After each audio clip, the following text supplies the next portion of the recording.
Recession predictions for someone that's always right and writes about culture and politics through the lens of fashion on my Substack. And I'm writing a book. All right, let's dive into number 1. LinkedIn influencers. They're going to be it. They're already really popular again. It's kind of gross. The rise of veganism in left spaces. We all know about like the crunchy to alt-right pipeline, the wellness pipeline. I think it's going to kind of get distorted with the recession because it's really cheap to be a vegan and it used to be very left. I think it's going to swing back. Also, freegan. This concept, this practice or whatever was very popular during the 2008 recession. And this was me in the early 2010s. And overall, just like the reclaiming of that pipeline for left spaces, I really think it's going to happen. I'm already kind of sensing the swing in that. I don't want anyone to go out of business. I don't want anyone to lose their money, but I think a lot of coffee shops are going to close. More people are going to be working at the library. More people cannot afford those little luxury treats every day. Everybody's kind of buckling down. A lot of us are just overspending that kind of money on something so small. Also, the normcore peak is going to come. I write about this in my Substack, but personal style goes in and out of style. We have maximalism, we have minimalism. Things are shifting very minimal right now, and they have been. And it's very like normcore, but that is gonna peak sometime soon. Anti-luxury will become cool.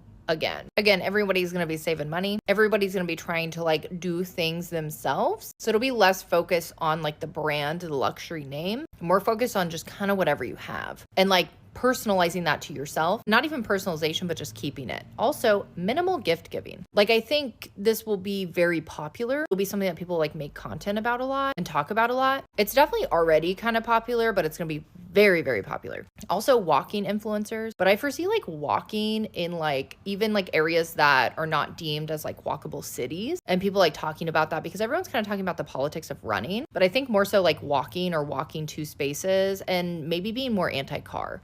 Goodbye travel influencers. I don't know if I need to elaborate on that. More authors, more people are going to be writing books. Everybody has a budget for a book. Everybody wants to read, especially during a recession. And subcultures over aesthetics. I think we will see the rise of that. Obviously, subcultures did not go away with the internet.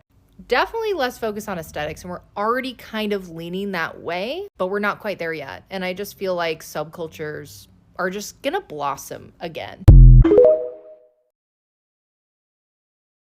The biggest recession indicator actually is not from Wall Street. It's in how brands are talking to you because consumer spending is already shifting. And the brands that can see this, they're rewriting their value and fast. For example, Dew is breaking down their exact cost of their products so that a serum feels like an essential. Astrid and Miu is swapping luxury language, instead focusing on small treat reframes like you deserve. And even Southwest is going from focusing on cheap flights to treat yourself language.